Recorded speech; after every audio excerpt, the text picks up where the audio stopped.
안녕하세요. 저는 20대 중반에 얼마 전 결혼한 여자 사람입니다. 혹시 그동안 알고 있던 사실이 사실이 아니라는 것을 알게 되면 어떠실 것 같으세요? 아마도 굉장히 혼란스럽고 모든 걸 부정하고 싶을 것 같지 않으세요? 저는 요즘 그렇거든요. 그렇지만 또 부정하고 미워할 수만은 없는 현실을 어떻게 표현해야 할지 모르겠습니다. 그저 감사하고 사랑하던 사람이기에 배신감도 느껴지지만 그러기엔 저에겐 너무나 감사한 분이니까요. 아마도 천국이 진짜로 있어 천사들이 있는 게 사실이 아닐까 하는 생각이 들 정도거든요. 솔직히 이런 생각을 한다는 것 자체가 배은망덕한 일이기도 합니다. 너무 많은 걸 받았고 많은 걸 해주셨기에 모든 게 밝혀진 지금이라 할지라도 달라질 것은 없기도 하고요. 그저 그런 분을 만날 수 있었다는 것 자체가 저에겐 행운입니다. 그분이 누구냐고요? 바로 저희 아빠입니다. 저희 아빠께서는 세상 둘도 없는 딸바보이십니다. 제가 기억하고 있을 때부터니까 아마도 유치원을 다닐 때 정도였던 것 같아요. 그 당시 저희 하루 시작은 아침에 아빠가 절 깨워서 식탁까지 안고 가 밥을 먹이시면 입만 벌리고 받아 먹었어요. 그리고 양치하고 세수할 때까지도 절 안고 이동하시면서 내려놓지도 않으셨습니다.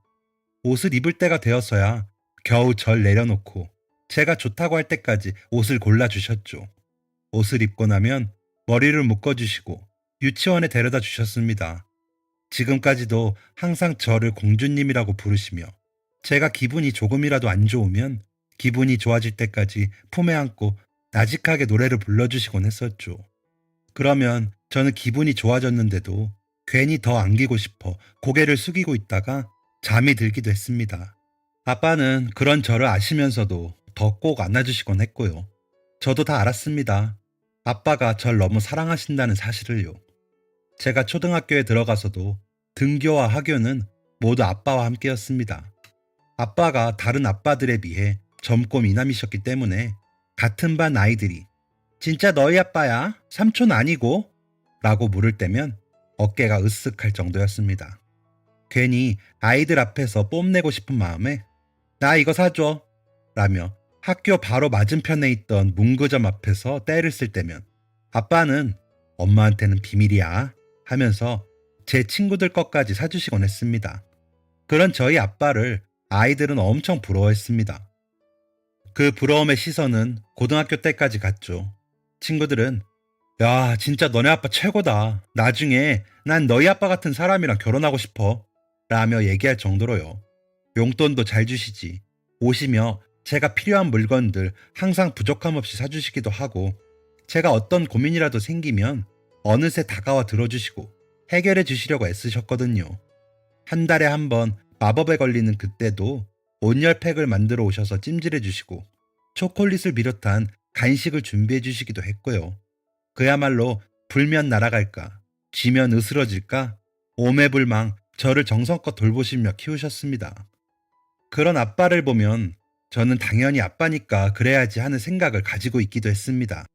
하나밖에 없는 딸인데 아빠가 그 정도는 할 수 있다고 생각했던 거죠. 제가 그런 생각을 가진 걸 꿰뚫어 보신 저희 엄마는 그런 제가 불편하셨는지 아빠에게 그만 좀 해요. 얘도 저 혼자 다 할 수 있어요. 라며 말리기도 하셨습니다. 그럴 때마다 아빠는 우리 공주님한테 하는 건데요. 내가 아빠잖아요. 하시며 절 안고 쓰담거리시기 바쁘셨습니다. 그럼 어머니께서는 어쩌실 수 없다는 듯이 웃어버리셨죠. 어린 시절을 비롯해 학생 때까지도 부모님과의 모든 시간이 행복했습니다. 물론 지금까지 그랬고요. 이게 다 가정적인 아빠 덕분인 것도 알고 있습니다. 하지만 가끔 이상할 때도 있었습니다. 제가 유치원에 다닐 때 아빠는 저희 집에 살지 않으셨습니다. 저녁에 인사를 하고 나가시는 아빠를 붙잡고 울던 저의 모습이 기억에 있거든요. 크면서도 가끔 그 기억에 왜 그랬는지 모르겠어 엄마나 아빠에게 물어보면 두 분 다 얼버무리다가 마시곤 하셨습니다. 그리고 외할머니 댁에 가면 할머니, 할아버지가 항상 아빠에게 고맙다고 하시며 손을 잡고는 하셨습니다. 그런데 친할아버지, 친할머니는 거의 뵙지 못하고 크기도 했지만 가끔 마주치면 저에게 눈길조차 주질 않으셨습니다. 그리고 아빠 쪽 친척들과는 거의 교류가 없기도 했고요. 그래서 중학교 때쯤에 혼자 생각해 보길 엄마랑 아빠랑 아빠 쪽 부모님이 반대하는 결혼을 해서 그런가 하는 생각도 있었습니다. 그런데 엄마 회사도 좋고 학벌도 좋은데 왜 반대했지? 하는 생각에 정말 이유를 모르겠더군요. 내가 모르는 무슨 비밀이 있는 건 분명하다는 생각을 하긴 했었지만 제 생활에 크게 영향을 주지 못한 생각이라 그런지 곧 잊어버리기도 했습니다. 두 분이 워낙 사이가 좋으시고 다정하신 분들이라 그런 골치 아픈 이야기에는 별로 신경 쓰지 않았던 것 같습니다. 눈치채셨겠지만 제가 좀 이기적이고 못되기도 했었거든요. 버릇없고 자기밖에 모르는 그런 외동아이가 저 맞습니다. 자라는 동안에도 가끔 그런 부분을 엄마는 굉장히 나무라시기도 했는데 아빠가 내가 더 잘 이야기할게요. 애 놀라게 왜 화를 내요? 미안해요. 내가 더 살필게요. 라며 말리셔서 결국 끝까지 혼내지 못하셨습니다. 엄마가 그러고 나면 아빠는 엄마가 왜 화가 나셨는지, 제가 그렇게 하는 게 왜 나빠 보일 수 있는지 이야기해 주시며 다음번에 또 그러면 그때는 아빠도 화를 낼 것 같아. 우리 공주 그렇게 하지 않는 연습을 하자 면서 여러 상황극으로 제가 어떻게 대처해야 하는지 보여주시곤 했습니다. 마치 교육방송에 나오는 배우들처럼 하시는 아빠를 보며 눈물이 날 때까지 웃으면 기분이 좋아지곤 했었죠. 아빠의 권유로 엄마에게 다가가 잘못했다고 사과를 하면 엄마께서는 벌개진 눈으로 절 안아주시곤 했습니다. 우리 딸 사랑해 라는 말도 함께요. 그러면 또 언제 그랬냐는 듯이 지나가곤 했습니다. 그저 아빠가 너무 가정적이기에 저는 이렇게 사랑받을 수 있다고 자랑스러워하면서 당연하게 생각하고 지냈습니다. 이런 아빠를 가질 수 있다는 사실에 감사하기도 했죠. 어딜 가나 제가 항상 처음으로 연락하는 사람, 제가 어디 있어도 데리러 와주는 사람, 제가 가지고 싶어 하는 건 다 가지게 해주는 사람이 저희 아빠였습니다.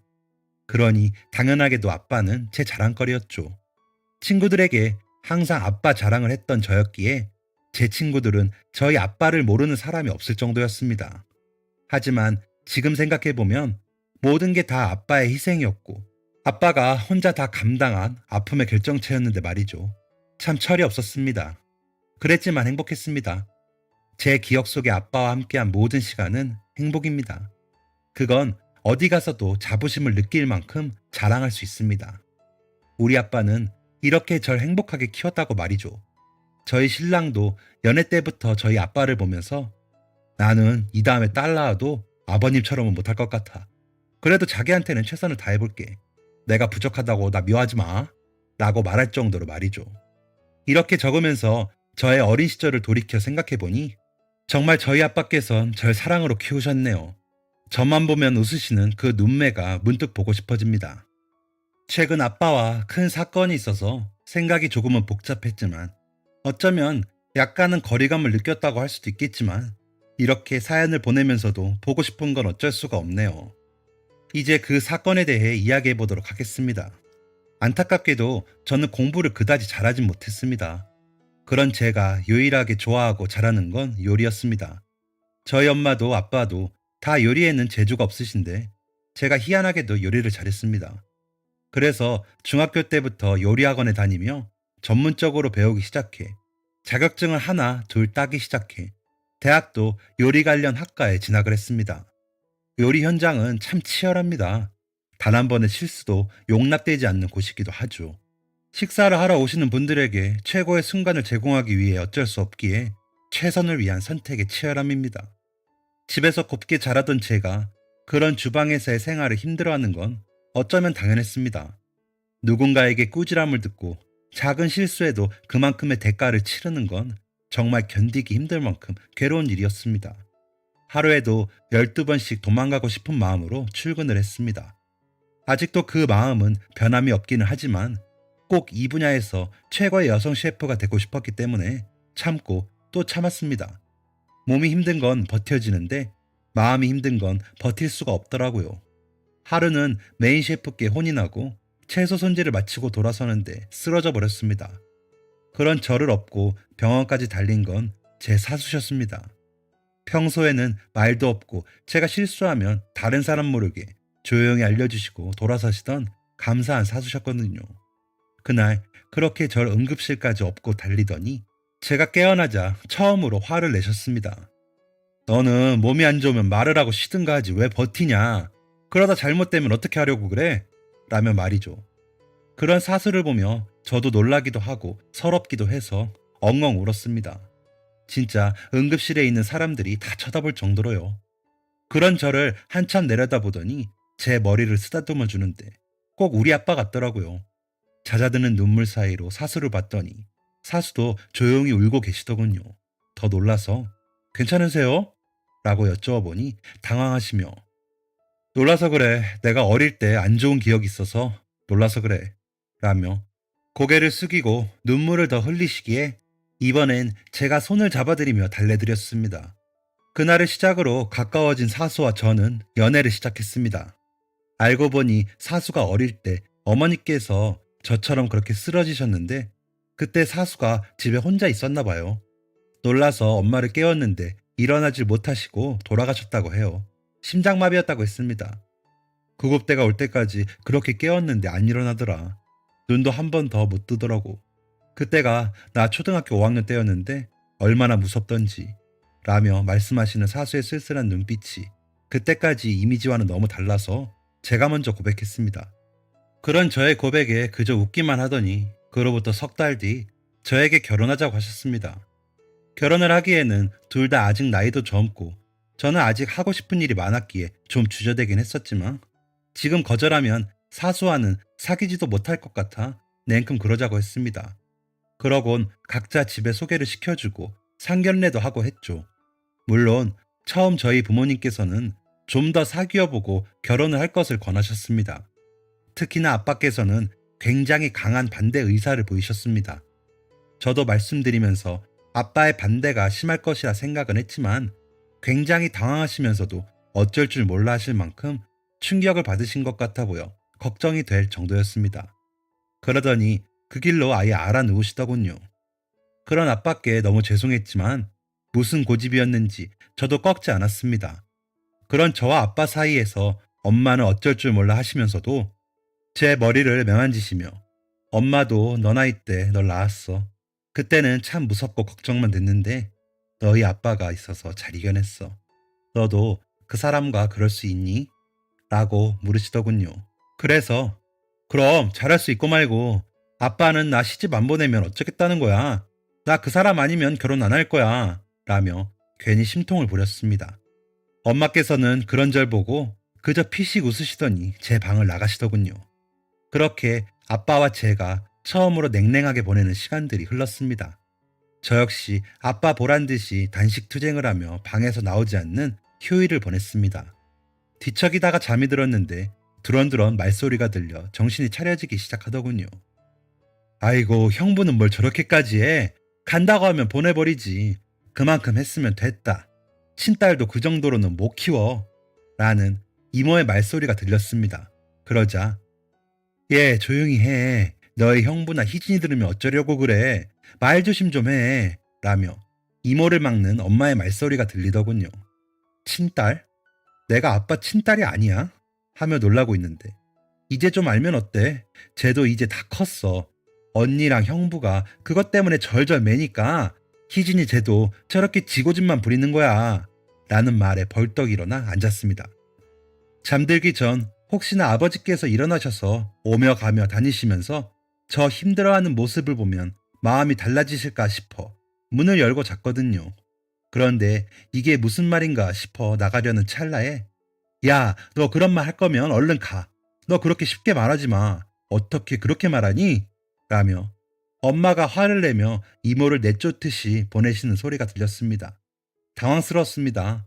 자신의 부모가 친부모가 아닐 거라고 어느 누가 생각이나 할까요? 게다가 저희 아빠처럼 저에 대한 사랑과 정성을 확실히 보여준 사람이 말이죠. 잠이 덜 깨서 헛소리가 들렸나 싶을 정도로 꿈인지 생시인지 모르겠더군요. 엄마가 제 방문 앞으로 다가오는 기척이 느껴져 얼른 다시 침대에 누웠습니다. 그리고 자는 척을 했죠. 그날은 그렇게 모른 척 지나고 싶은 마음이 컸습니다. 괜히 물어보면 무슨 말이 되돌아올까 두려웠거든요. 그러면서도 입양? 아니야. 그러기엔 내가 태어날 때 사진도 있고 영상도 봤잖아. 분명히 등본에도 자녀로 되어 있는데 친딸이 아니라고. 어떻게? 라는 생각들이 절 점점 더 혼란스럽게 만들고 있었습니다. 이렇게 혼자서 끙끙 앓기만 한다고 궁금증은 해결되지 않지만 다른 방법을 찾지 못해 전전긍긍하다 잠이 들었고 눈을 뜨니 아침이더군요. 아침이 되자 아빠는 제가 먹을 수 있게 죽을 끓여 트레이에 담아들고는 제 침대 곁에 서 계셨습니다. 아무 말도 않고 받아 죽을 한 숟갈 뜨고 있는 절 보시더니 그 녀석 오늘 저녁에 좀 데리고 와. 어떤 놈인지 봐야 반대를 해도 할 거다냐? 라며 나가시더군요. 그래서 아빠가 만나면 분명히 나보다 더 좋아할걸? 얼마나 멋진데. 나중에 딴소리 말아요. 라며 신이 나서 달려가 아빠를 안았습니다. 그런데 제 손을 꼭 잡으시더니 마음에 안 들면 진짜 끝이야. 그냥 우리 딸이 그렇게 좋다는 놈이 누군지 보기만 할 거야. 라며 제 머리를 쓰다듬어 주셨습니다. 그리고 그날 저녁 남자친구와 저는 저희 집으로 향했습니다. 집에 도착해보니 굉장히 화려하게 차려진 밥상이 저희를 기다리고 있더군요. 딱 봐도 동네 반찬 가게와 맛집에서 공수하신 게 티가 났지만 정성스럽게 플레이팅을 하셔서 잘 모르겠더라고요. 저희 엄마 아빠가 정말 요리를 못하시는 걸 알기 때문에 웃음이 났습니다. 두 분이 종종거리며 하루 종일 음식을 사 나르셨을 모습이 떠올라 너무 귀여웠었거든요. 상을 마주보고 앉은 아빠와 남자친구는 말없이 술병을 내밀고 말없이 술잔을 내미는 기괴한 장면을 연출하며 주거니 받거니 술을 마셨습니다. 그런 분위기가 낯설고 어색해 끼어들어 말 좀 해보려 했지만 엄마가 절 지그시 잡아 그럴 수도 없었습니다. 그렇게 2병 정도 술을 마셨을 때 아빠가 우리 딸을 나는 시집 보낼 수가 없어. 아직도 내가 해줄 게 많은데 어떻게 시집을 보내나? 라며 침묵을 깨셨습니다. 그러자 남자친구는 아버님, 제가 더 열심히 잘하겠습니다. 아버님만큼은 못하겠지만 아끼고 사랑하겠습니다. 라고 답을 하더니 쓰러져 버렸습니다. 그런 남자친구를 보던 아빠도 술도 못 마시면서 내 딸을 어떻게 지켜? 라더니 그대로 쓰러져 버리셨습니다. 그렇습니다. 둘 다 소위 말하는 알스, 알코올 쓰레기였던 것입니다. 한 번도 음주 데이트를 하거나 집에서 술 드시는 걸 보지 못해 이럴 줄은 몰랐죠. 엄마는 아빠가 저러실 줄 알았지만 남자친구가 저럴 줄은 몰랐는지 예, 너는 어쩐 남자를 만나도 너희 아빠 같은 사람을 만났니? 하시며 상을 치우셨습니다. 그래서 그런 엄마를 도우며 엄마는 아빠 어떻게 만났어? 라고 묻자 씁쓸히 웃으시며 천사가 맺어주고 갔어. 라며 대답을 피하시더군요. 전날 이모와의 대화를 들은 탓인지 그날따라 묻고 싶어져. 천사? 치, 근데 아빠랑 엄마 만날 때 아빠는 진짜 어렸겠다. 아빠랑 엄마랑 5살 차이였지? 날 몇 살에 낳은 거야? 하고 물었습니다. 그러자 얘는 그런 게 왜 궁금해. 그냥 오며 가며 만났어. 얼른 치우고 저 사람들 눕히게 정리나 해. 라며 대답을 피하시는 엄마를 보니 다시 한번 불안이 저를 덮쳐왔습니다.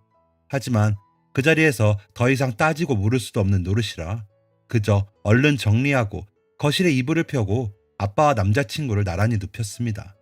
그리고 제 방에 누웠는데 잠이 오질 않았습니다. 어릴 적 이상하다고 생각했던 여러 가지 일들이 다시 떠올랐습니다. 아무리 그래도 부모님께 계속 해묻기도 겁이 났습니다.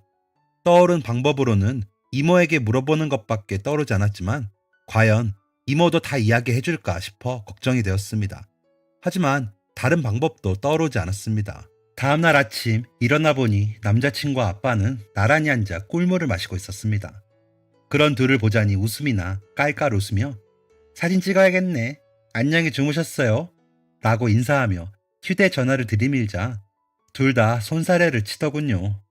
아침을 먹는데 아빠가 남자친구 밥 위에 김치를 얹어주시며 많이 먹어. 그리고 내일 또 와. 술은 말고 다시 만나서 이야기 좀 하자고 하시더군요. 그래 주시면 감사하겠습니다. 사실 제가 술을 잘 못합니다. 라고 남자친구가 말하니 그래 알아.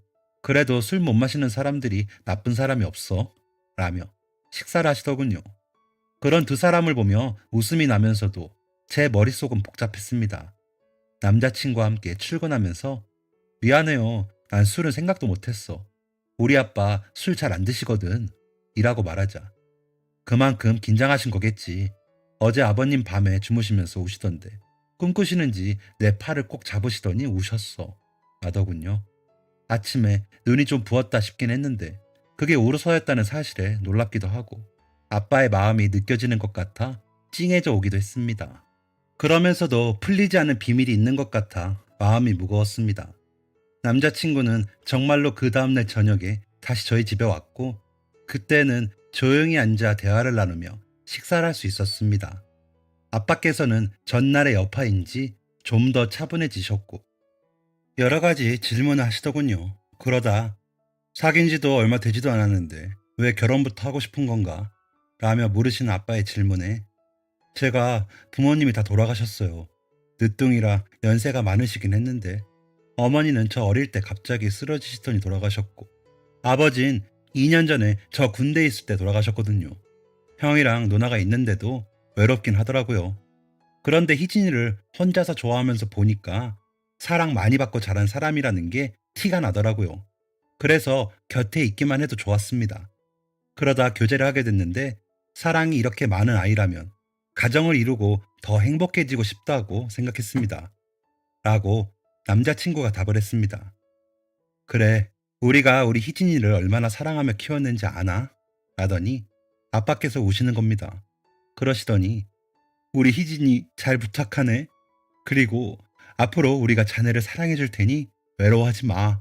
라며 남자친구의 손을 잡으셨습니다. 그런 아빠를 보며 엄마도 우셨고 저도 눈물이 나 울었습니다. 그러다 에이그 우리 아빠 이래서 나 시집 보내겠어? 우리 이 아파트로 쉬는 집을 구할까? 라고 했더니 안 그래도 저기 옆동에 너 희진이 명의로 집 해놨어. 전세 줬는데 마침 5개월 뒤에 계약 만료라 거기로 들어가면 돼. 라면서 눈물을 닦으시는 아빠를 보고 엄마와 저는 빵 터져 웃고 말았습니다. 남자친구는 저희 부모님이 물려주시고 저도 모으고 해서 그분들 전세 보증금은 제가 드릴 수 있습니다. 라며 진지하게 이야기하고 있더군요. 그러자 아빠는 요즘 세상에 반반해. 그래야지 우리 희진이도 기도 펴고 우리도 마음이 편해. 라며 저와는 하지도 않은 상의를 벌써 둘이서 하고 있었습니다. 그렇게 저희의 결혼식은 원활히 준비를 시작했습니다. 한 가지, 그날 이모의 입에서 나온 그 이야기에 대해 자꾸 저의 상상력이 붙어 괴로워질 때가 있는 것 빼고는 말이죠. 악몽도 많이 꾸었습니다. 엄마랑 아빠가 이제 넌 내 딸 아니니까 너 알아서 살아 라고 냉정히 돌아서는 꿈부터 아무도 제 결혼식에 오지 않는 꿈까지 꾸게 되더라고요. 꿈에서 깨서도 너무 두렵고 서러워서 울다가 다시 잠들기를 반복하다 보니 이대로 이렇게 있을 수는 없는 일이었습니다. 그래서 이모를 찾아가기로 했습니다. 이모는 저희 집과는 멀지 않은 곳에서 혼자 사시면서 네일샵을 운영하시는데 미리 전화로 놀러가겠다고 말씀을 드리고 놀러갔습니다. 커피가 맛있기로 소문난 집에서 커피를 사들고 도착하니 잉? 남자친구도 오는 거 아니었어? 난 또 인사시켜주는 줄 알았네. 이리 앉아봐. 이모가 손톱 정리해줄게. 어차피 다른 건 못하지? 하시며 저와 마주보고 앉으셨습니다. 그렇게 이모와 이런 얘기 저런 얘기하며 말을 못 꺼내고 있는데 이모가 너 나한테 할 말 있지? 왜? 무슨 일이야? 편하게 말해. 괜찮아. 하시더군요. 그래서 굳게 마음 먹고 이모, 그때 저희 집에서 제가 친딸이 아니라고 하셨던 말씀 뭐예요? 라고 여쭤봤습니다. 그러자 이모가 그게 무슨 말이야? 왜 너가 친딸이 아니야? 누가 그래? 라며 모른 척을 하시더군요. 저 그때 잠에서 깨서 다 들었거든요. 엄마가 화내는 것까지. 저 엄마 아빠 딸 아니에요? 찾아보니까 친자식 아니어도 친생자 등록이 가능하다면서요. 라고 말하자 이모는 희진아, 말이 되는 소리를 해. 너희 아빠가 너한테 어떻게 하고 키웠는데 그날 다른 얘기도 하다가 너 빨리 시집 보내라고 하니까 엄마가 화나서 그런 거지. 무슨 소리야. 잘못 들었어. 라며 웃으시더군요. 그제서야 마음이 놓였습니다. 그래서 정말이에요? 진짜죠? 라며 다시 한번 확인하는데 눈물이 나더군요. 으이그, 야, 너희 엄마 아빠한테는 비밀이다. 괜한 얘기해서 욕먹지 말고. 다 큰 애가 무슨 소리 하는 거야. 자, 손이나 봐. 색도 칠해주고 싶은데 그건 결혼식 때나 해줄게. 마음에 들어? 라며 모르시는 이모께 웃어 보였습니다. 그리고 부질없는 시간을 보냈다는 생각에 창피하기도 해 얼른 인사를 하고 집으로 갔습니다. 집에 왔더니 아빠랑 엄마가 오랜만에 드라이브라도 가자며 나가자고 하더군요. 그래서 얼른 따라 나가 차에 올라 한강변을 달리며 야경을 감상했습니다. 그러면서 두 분이 어릴 적 저에 대해 이런 얘기 저런 얘기 해주셨습니다. 기억이 나는 건 맞장구를 치며 듣고 기억이 안 나는 건 신기해하며 들었습니다. 우리 희진이는 그렇게 사랑스럽고 예쁜 아이였어. 아빠는 우리 희진이 아빠인 게 자랑스럽다. 그러니까 결혼해서도 충분히 행복하게 살아. 아빠가 도와줄 수 있는 건 여전히 도와줄게. 라며 말씀하시는 아빠를 뒤에서 안아드렸습니다. 그러고는 우리 엄마 아빠가 내 부모님이라 너무 행복해요. 진짜 나 감사해. 나 잘 살게요. 하고 말하며 울어버렸습니다. 며칠 동안 진짜 마음고생했거든요. 그러면서 엄마 아빠가 저희 부모님이라는 게 얼마나 감사할 일인지 깨닫는 기회가 되기도 했고요. 그렇게 저의 결혼 준비는 막힘없이 진행되었습니다. 남자친구 형님과 누님은 저를 보자마자 우리 애기보다 더 애기가 나타났네요 하면서 귀여워해 주시더군요. 그러시면서 우리는 바라는 게 없어요. 그냥 우리 영재랑 잘 살기만 해줘요. 알았지? 워낙 늦둥이라 애가 어리광이 있을 거예요. 그래도 잘 상의하면서 살아봐요. 라고 말씀하셨습니다.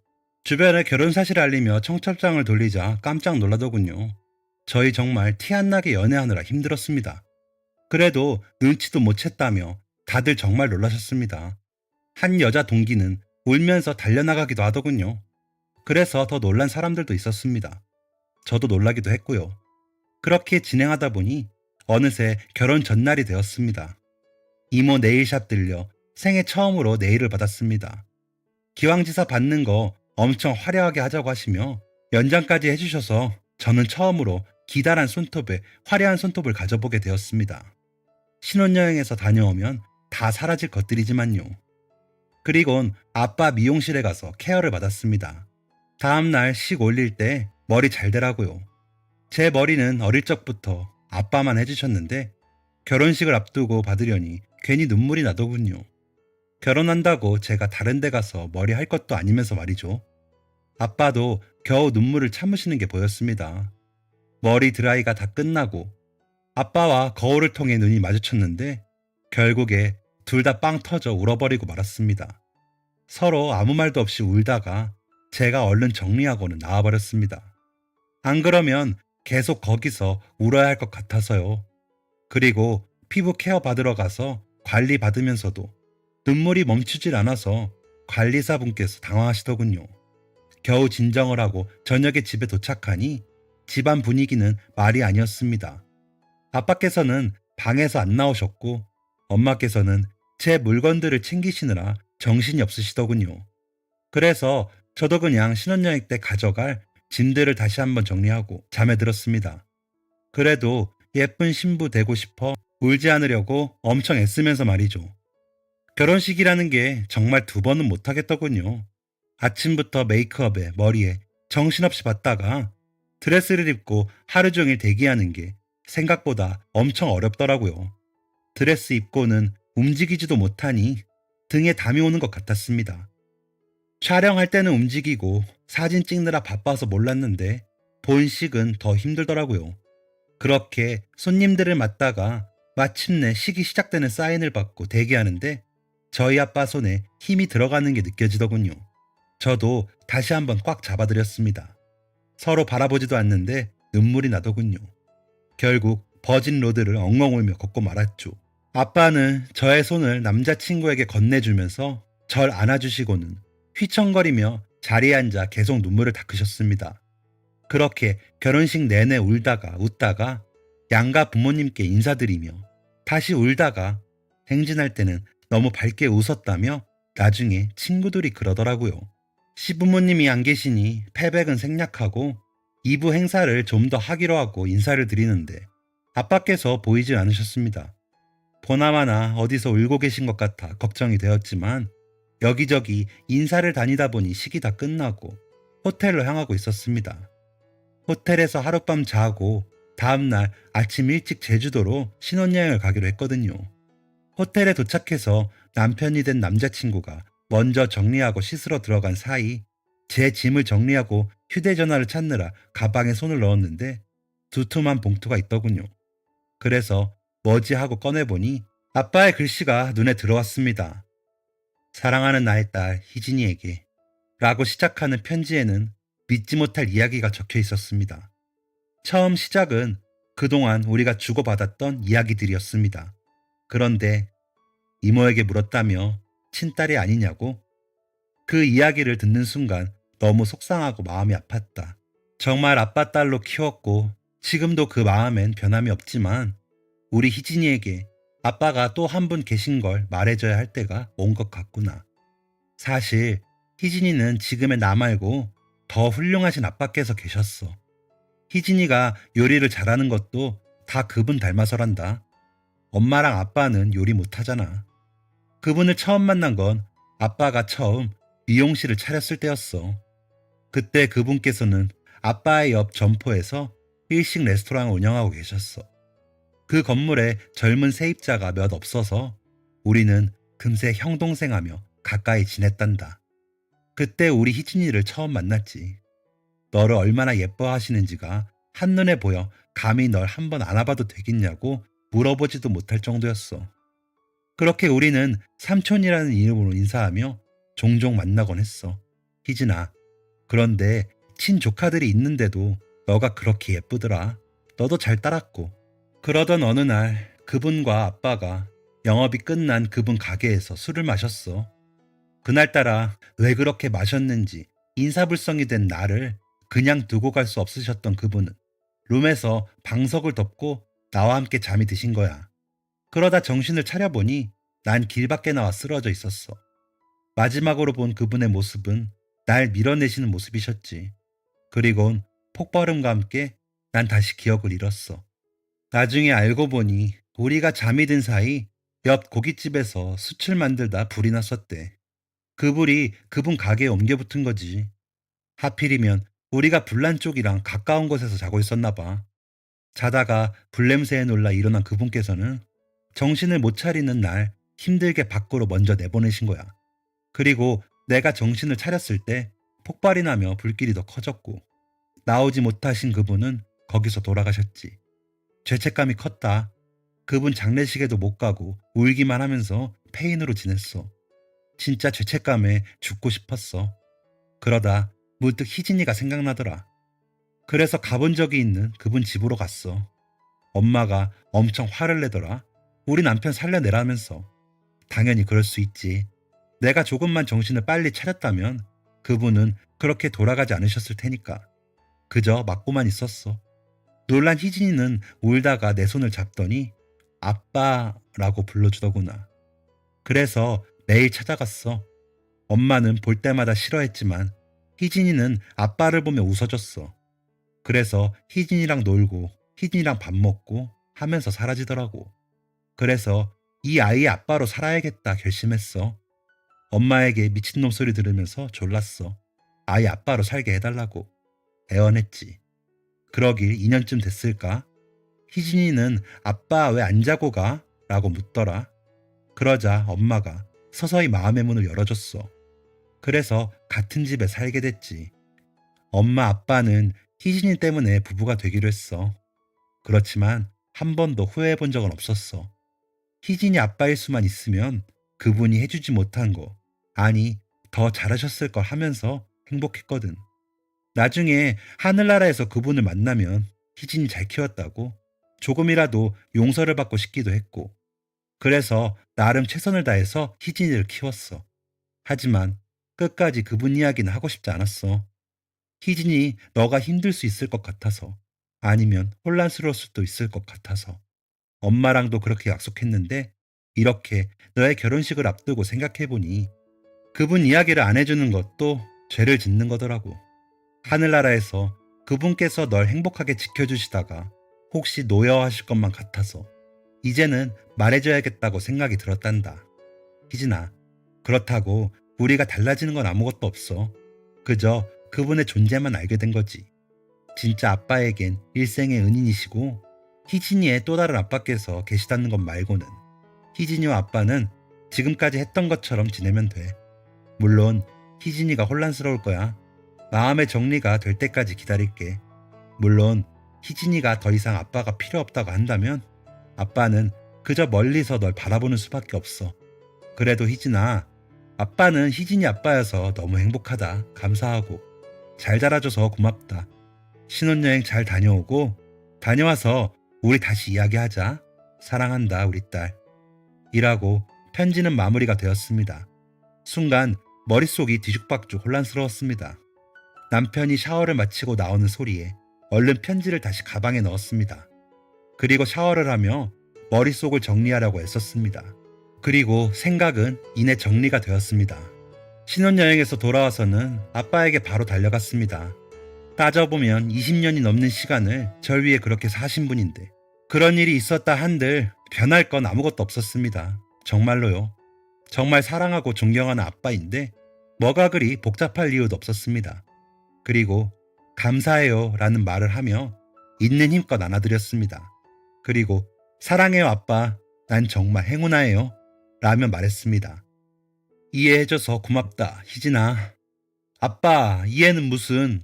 아빠가 나랑 우리 엄마 안 지켜줬으면 우린 아마 더 힘들게 살았을 거야.